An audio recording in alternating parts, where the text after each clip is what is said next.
예수님의 갑작스러운 죽음은 그를 따르는 사람들과 그리고 제자들에게 큰 충격이 아닐 수가 없었습니다. 왜냐하면 전혀 예상하지 못했기 때문이죠. 그렇지만 예수님은 3번이나 걸쳐서 제자들에게 평소에 주님께서 말씀하셨어요. 내가 이제 예루살렘으로 올라가면 대제사장과 장로들에 의해서 죽임을 당할 것이다. 그리고 3일 만에 다시 살아날 것이다. 그런데 제자들은 예수님의 말씀에 귀담아 듣지 않았습니다. 마태복음 16장 21절입니다. 이때로부터 예수 그리스도께서 자기가 예루살렘에 올라가 장로들과 대제사장들과 서기관들에게 많은 고난을 받고 죽임을 당하고 제3일에 살아나야 할 것을 제자들에게 비로소 나타내시니.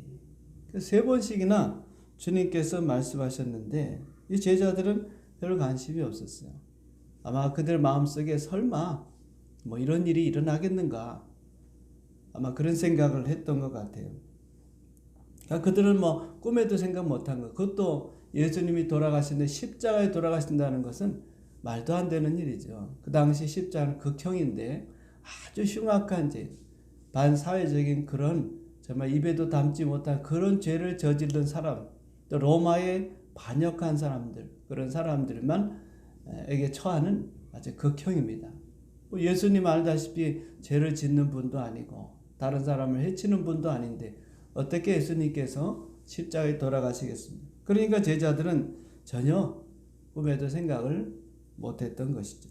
그러나 이 모든 일들은 구약에 예언된 것이고 또 하나님의 우리를 위한 구원을 위한 하나님의 뜻이요 하나님의 계획이 있었기 때문에 되어진 것입니다. 예수님께서 오셔서 내가 이 땅에 오신 이유에 대해서도 주님은 이렇게 말씀하셨죠. 마가복음 10장 45절에 보면 인자가 온 것은 섬김을 받으려 함이 아니라 도리어 섬기려 하고 자기 목숨을 많은 사람의 대속물로 주려 함이다. 주님이 오신 것은 우리에게 섬김을 받기 위함이 아닙니다. 자기의 생명을 많은 사람의 죄값으로 대속하기 위해서, 값을 지불하기 위해서 우리 주님께서 오셨다. 그렇게 말씀하셨고 그 말씀대로 우리 예수님께서는 우리의 죄를 짊어지고 십자가에서 못 박혀 돌아가시게 되었던 것입니다. 예수님이 돌아가시자 아리마대 부자 요셉이라고 하는 사람이 빌라도에게 가서 예수님의 시신을 달라고 했고 또 빌라도는 허락하게 됩니다. 그래서 요셉이 예수님의 시신을 가져다가 깨끗한 세마포에 싸서 바위 속 판 자기 새 무덤에 넣고 입구를 큰 돌로 막게 됩니다. 그때 막달라 마리아와 다른 마리아가 이 모습을 안타깝게 지켜보게 되었는데요. 그리고 이제 오늘 1절에 보면 안식일이 지난 안식 후 첫날 새벽에 막달라 마리아와 다른 마리아가 무덤을 보려고 갔다 그랬어요. 예수님의 무덤에 간 이유가 있습니다.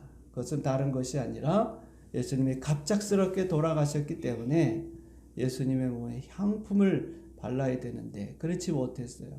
그래서 찾아가서 예수님의 몸에 향유를 발라야 되겠다. 그런 생각을 갖고 여인들이 새벽에 예수님의 무덤을 찾게 됩니다.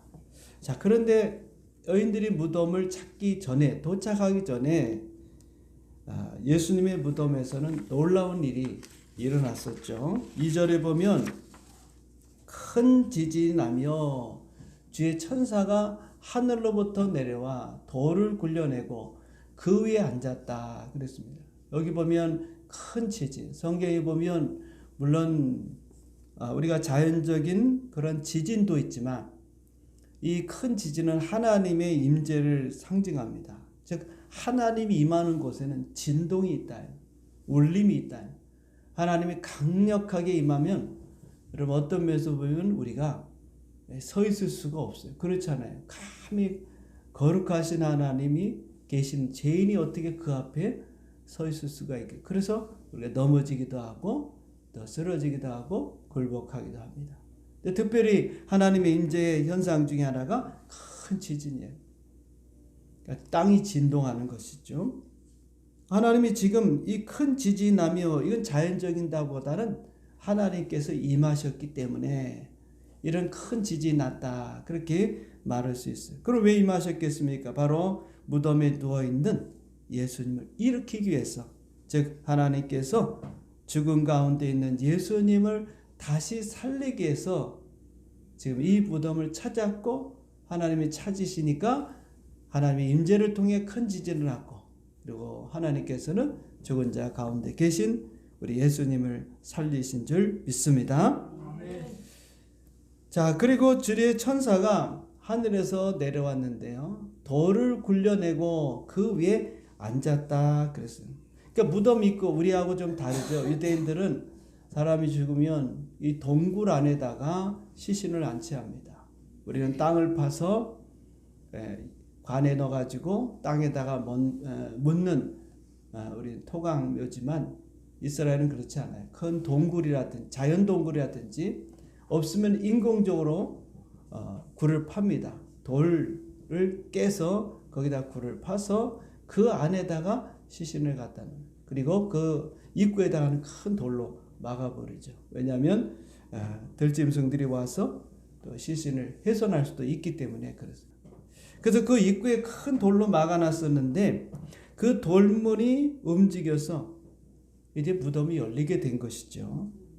그런데 이 무덤을 찾아온 여인들은 이 돌문이 열린 것은 다른 이유가 아니에요. 예수님은 벌써 하나님이 능력으로 죽은 자 가운데 살리셨기 때문에 이 돌문을 열고 예수님 나오실 필요가 없는 겁니다. 그럼 왜 돌문이 열렸느냐? 바로 찾아오는 여인과 그리고 그 돌문을 지키고 있던 군병들에게 여기에 무덤에 바로 빈 무덤이라는 것을 보여주기 위해서 그렇게 한 것입니다.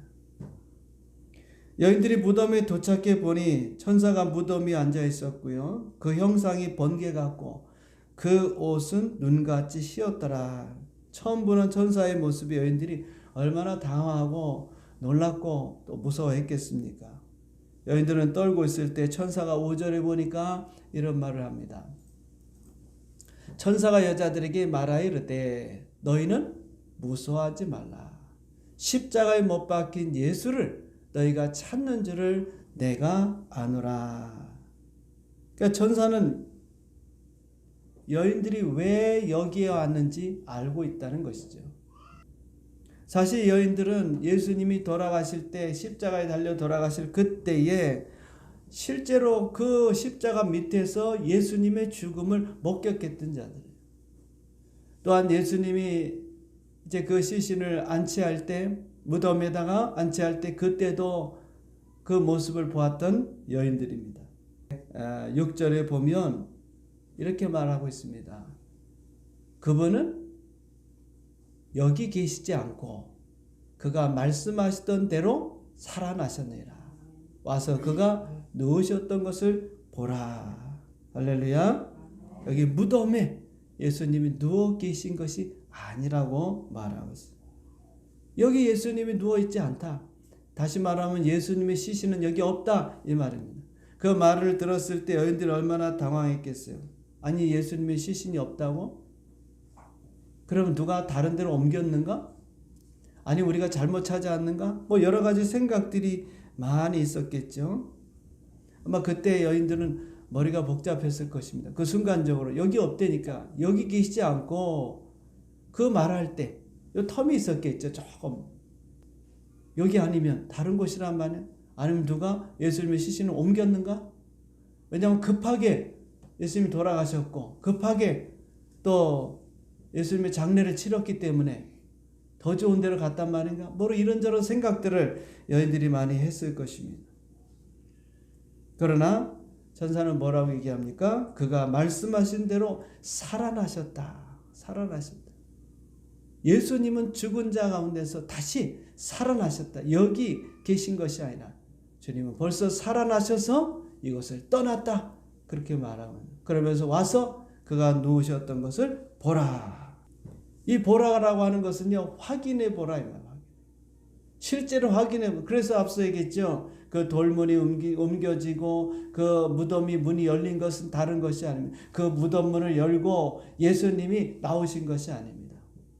우리가 나중에 보면 성경에 보니까 부활하신 예수님은 그때는 변화된 몸이 되는 거예요. 우리가 똑같은 몸이 아니에요. 여러분 죽은 자 가운데서 완전한 부활로 다시 우리가 되어지면 그때 이 몸은 변화된 몸이에요. 그 변화된 몸은 시공간을 초월하는 거예요. 그래서 예수님이 부활하시고 난 다음에 제자들에게 나타나실 때에 집안에 있는데 문이 다 닫힌 그 가운데 오셨다 그랬어요. 그러니까 예수님이 이 돌문이 열린 것은 예수님이 돌문을 열고 나온 게 아닙니다. 벌써 살아나셨고 앞서 얘기 드린 것처럼 바로 여인들에게 예수님의 무덤이 비었다, 예수님이 다시 살아나셨다, 그 증거로 여인들에게 보여주기 위해서 무덤문이 열린 것입니다. 그래서 천사는 와서 그가 놓으셨던 것을 보라, 확인해 보라. 예수님은 다시 살아나셨다, 부활하셨다. 이것을 두 눈으로 직접 확인해 보라는 것입니다. 자, 그리고 7절에 보니까 또 이렇게 얘기합니다. 또 빨리 가서 그의 제자들에게 이르되 그가 죽은 자 가운데서 살아나셨고 너희보다 먼저 갈릴리로 가시나니 거기서 너희가 배우리라 하라. 보라, 내가 너희에게 일렀느니라 그랬어. 한마디로 제자들에게 가서 예수님이 죽은 자 가운데서 다시 살아났다, 부활하셨다, 이 사실을 전하라는 것입니다. 다시 말하면 이 천사는요 여인들에게 예수님의 부활의 증인이 되라. 그러면서 천사가 뭐라 합니까? 내가 너희에게 일렀느니라. 내가 너에게 말했다. 이 말의 의미는요, 내가 너에게 선포한다. 선포. 한마디로 하면 선언한다. 예수님이 부활하셨다. 이렇게 선언한다. 그 말이에요. 왜냐하면 여러분, 부활은 자연적인 것이 아니고 초자연적인 것이잖아요. 사람이 할 수 없고 하나님만이 하실 수 있는 일, 하나님이 하실 수 있는 역사인 줄 믿습니다. 그래서 부활은 이게 설명이 되어지는 것이 아니에요. 부활은 뭐예요? 선포하는 거예요. 선포. 이렇게 했기 때문에 죽은 자가 살아났다. 여러분, 어떻게 설명이 되어집니까? 이건 자연적인 것이 아니에요. 초자연적인 것이에요. 우리가 말할 때 기적이 가고 하나님만이 하시는 일이라. 그렇기 때문에 여러분, 부활은 설명할 수가 없어요. 우리는 부활을 믿고 있고 이것 또 부활을 전하고 있지만, 그러나 이 부활에 대한 설명을 할 수가 없습니다. 어떻게 해서 이 부활이 이루어지는지, 어떤 방법으로 되어진지 우리는 모릅니다. 오직 하나님의 능력으로 예수님이 죽은 자 가운데서 3일 만에 다시 살아나는 그런 역사가 일어난 줄 믿습니다. 그래서 부활은 이해하고 믿는 것이 아니고 먼저 여러분 그냥 믿는 것입니다. 기독교는 그냥 믿는 것입니다. 이해하려고 하면 믿을 수가 없어요.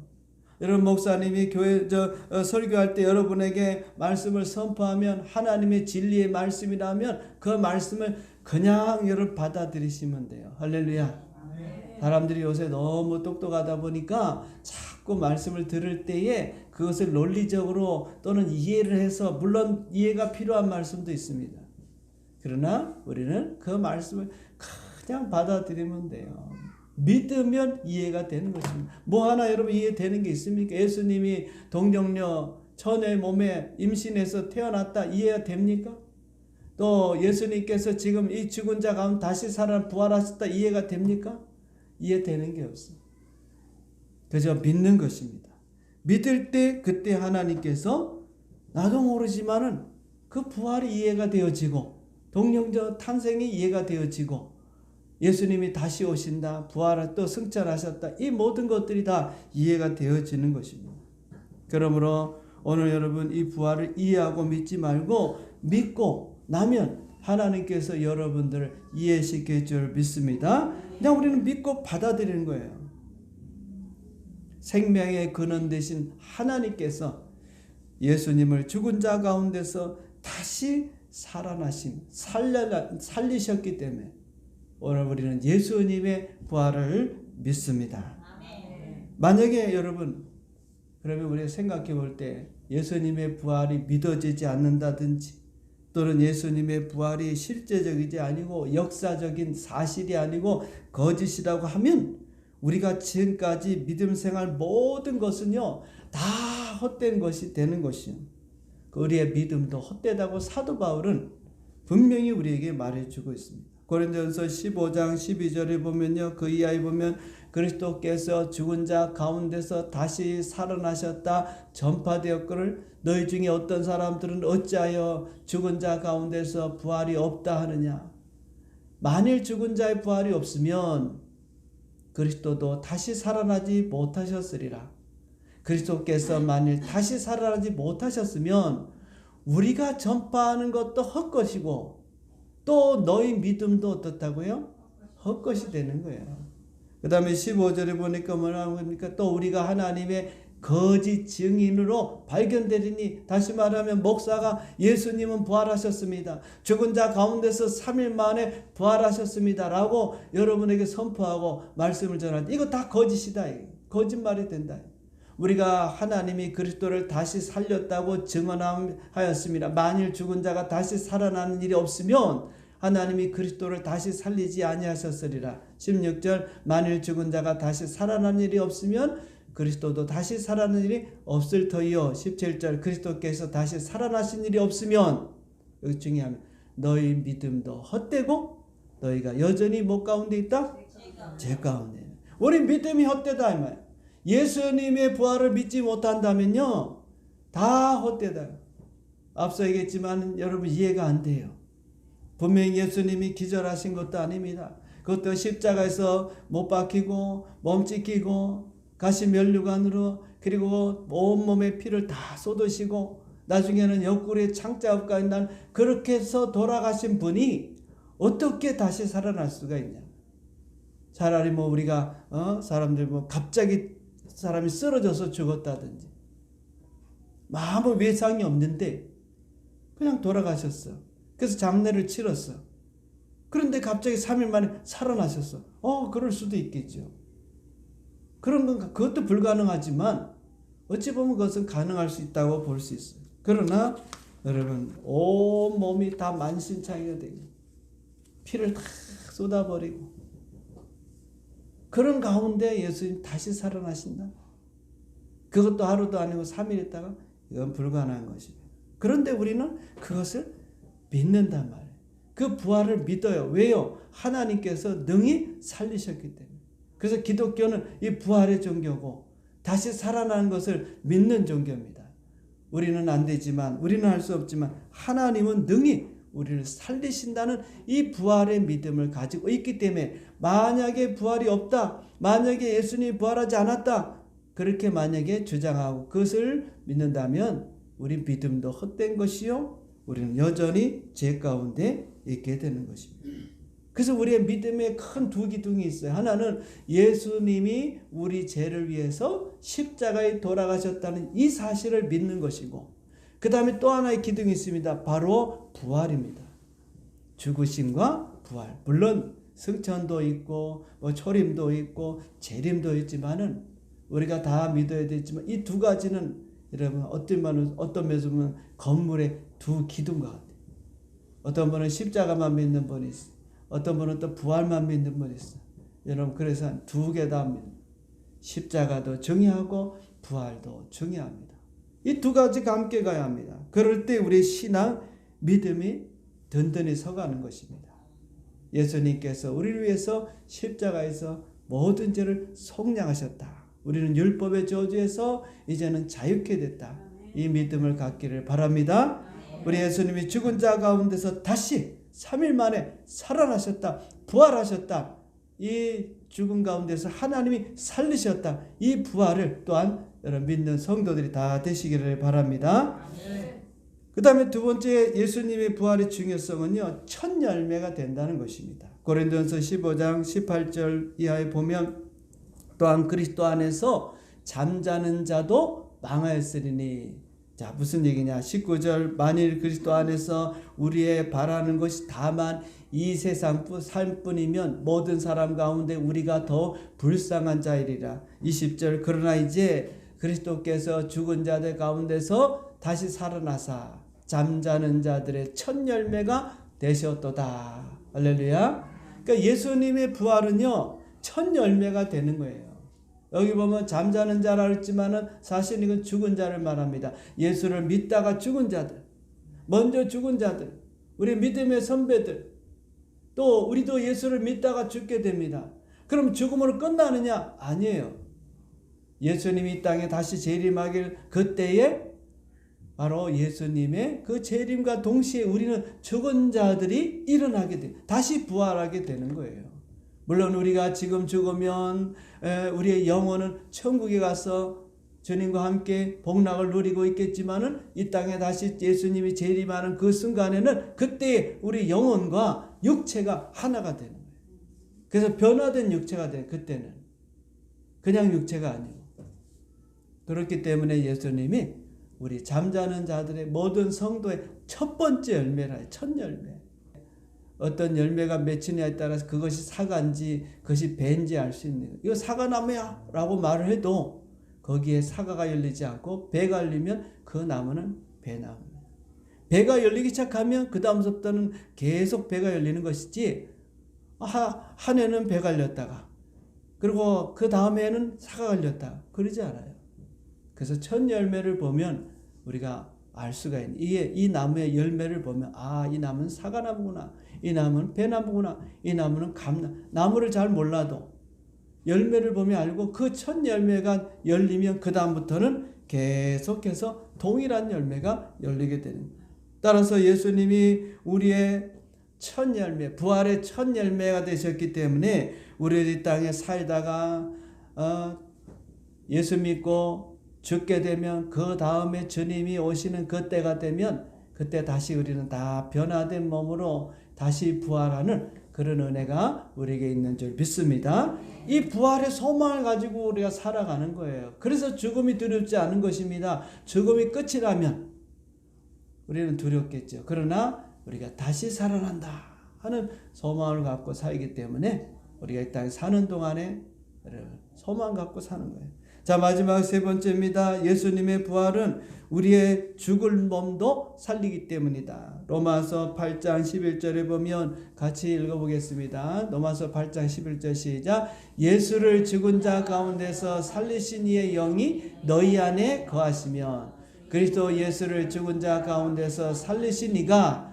너희 안에 거하시는 그 영으로 말미암아 너희 죽을 몸도 살리시리라. 아멘.